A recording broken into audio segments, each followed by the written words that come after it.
Hello and welcome to my witchcraft history. Today I'm going into the Celtic gods.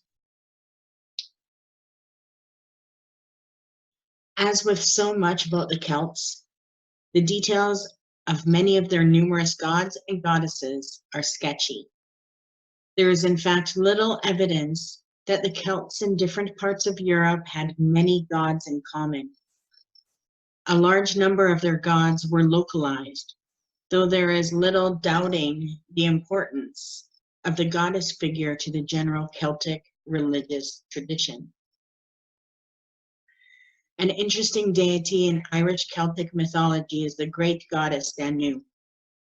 Though few details are known of her, Danu is revered by modern witches as a Celtic mother goddess and seems to have been a major figure in the Celtic divine world.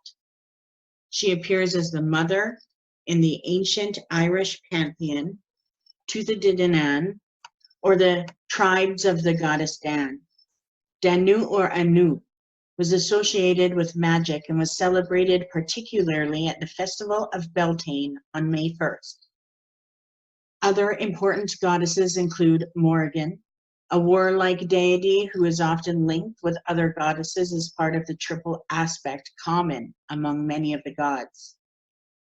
Rhiannon, a beautiful goddess who rode on a white horse and whose name means divine queen, is another Celtic goddess whose reputation may have reached beyond her native country, Wales.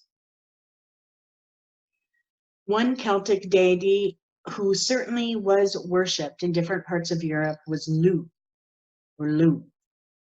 who was revered in Ireland and also in Gaul, modern France, in Spain and Switzerland.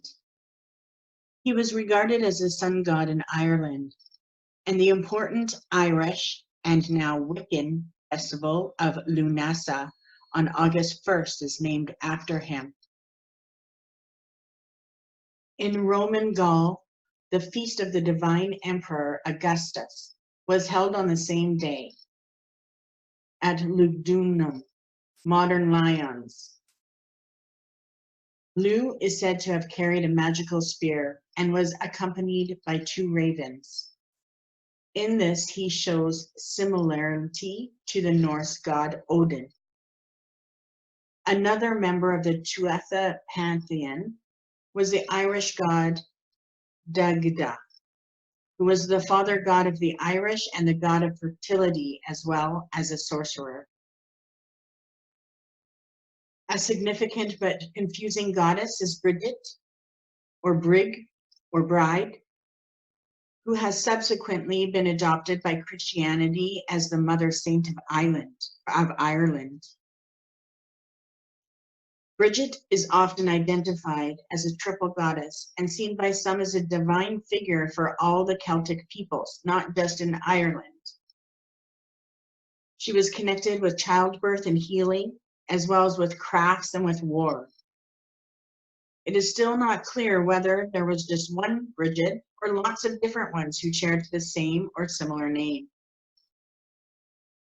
An example of the confusion surrounding many Celtic figures is that of Cerridwen. She is an important figure closely associated with witchcraft and sorcery. In an old Welsh story, it is Cerridwen, who is skilled in magic and who uses her cauldron, a major symbol as well as a practical tool in witchcraft, to brew up wisdom and knowledge for her son. Her servant eventually eats the brew by accident, and after a series of chases is eventually eaten by Cerridwen. She in turn gives birth to her hugely gifted son.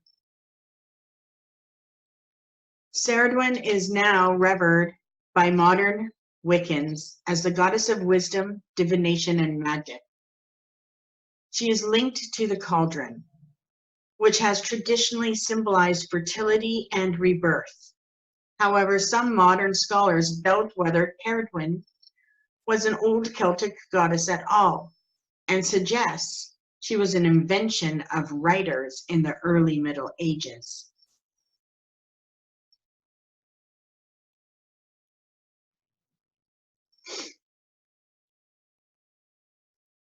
One Celtic divinity who seems to have attracted worship across much of Europe and whose provenance is not in doubt is Cernunnos.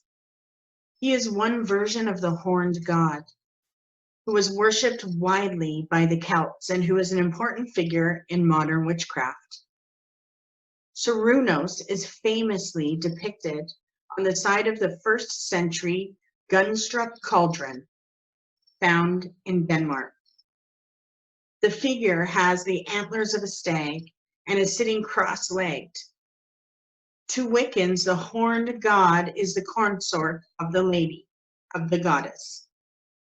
He is born at the winter solstice.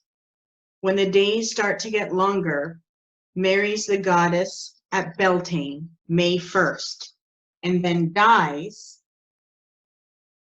at the summer solstice, when the days begin to get shorter. The other names used include the Oak King, who is born in winter, and the Holly King, who takes over from him at midsummer. Another version of the Celtic horned god is shown with the horns of a bull or a ram, though the name of this god is not known to us. Some of the attributes of the horned god, notably the horns, were later used by Christians in their image of the devil. For the Celts and for modern witches, however, the horned god was simply a representation of the endless pattern of life, death, and rebirth. The figure of Herne the hunter is also linked with Cernunnos by modern pagans. Herne was reputed the leader of the wild hunt, the ghostly, terrifying, nocturnal procession of the dead. This legend surfaces all over Europe, including in England, where William Shakespeare in the play The Merry Wives of Windsor refers to Herne as haunting the forest at Windsor. Herne was also linked with Harlequin, another leader of the dead. A famous character of European legend who has occasionally been associated with Herne is Robin Hood. This English outlaw, who may or may not have been a real historical figure, supposedly lived in the once massive Sherwood Forest in Nottinghamshire in central England, from where he fought daily to take from the rich and give to the poor. To some, the story of the outlaw in the forest may be a metaphor for the forest-dwelling Herne, a figure discarded by Christianity but still serving his people. Perhaps more convincing is the link between Robin Hood and the legend of the Green Man. The Green Man is a figure found across Europe who is commonly represented as a man peering out from the foliage of a forest. Oddly, this image appears in many churches, though the meaning of his presence there is unclear. Some experts have speculated that the image was put there by pagans other than the Green Man that could represent a demon. It is possible to see a link between the outlaw Robin Hood and his men dressed all in green, surviving hidden in a dense wood, and that the Green Man himself peering out through the foliage. It has also been suggested that the Green Man is the Green Knight in the Arthurian story of Sir Gawain and the Green Knight. The Green Man is subtly different from Herne. The latter represents the animals of the forest, and the former, the lush green vegetation. The Green Man's other names include Green Jack, Green George, and Jack in the Green. The closeness of modern pagan witchcraft to nature and the increasing concern over the environment of the planet have made the Green Man an increasingly important figure among pagans and witches. One of the great legends continually linked to Celtic mythology is that of the quest of the Holy Grail and its association with King Arthur and his Knights of the Round Table. On the surface, this is, of course, a purely Christian story. The Grail is supposedly the chalice used by Christ at the Last Supper. Yet writers in the 19th century and many modern witches see the various Celtic stories about gods and cauldrons as precursors to the Grail story. In this theory, the cauldron, which symbolizes rebirth, the renewal of life, has similar meaning to the Grail in Christianity. There are certain similarities between Celtic stories and the tales of King Arthur and his court. The character of Merlin, for example, seems to be the perfect example of the Druid advisor to a king. However, the evidence that the Grail story was based on Celtic stories remains purely circumstantial.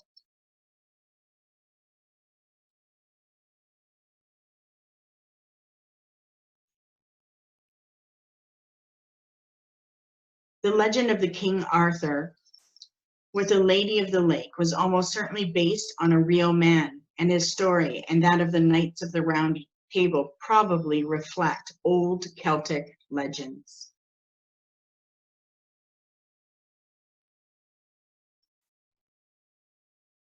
The figure of the Green Knight in the 14th century story of Sir Gawain and the Green Knight has been linked with the legend of the Green Man.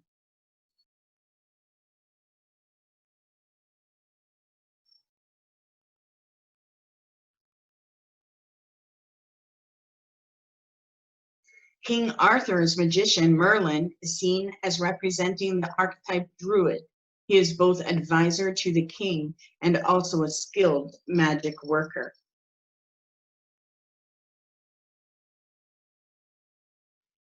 The name of Saint Brigid, patron saint of Ireland, has echoes of the goddess Brigid, who was known by many different names by the Celts.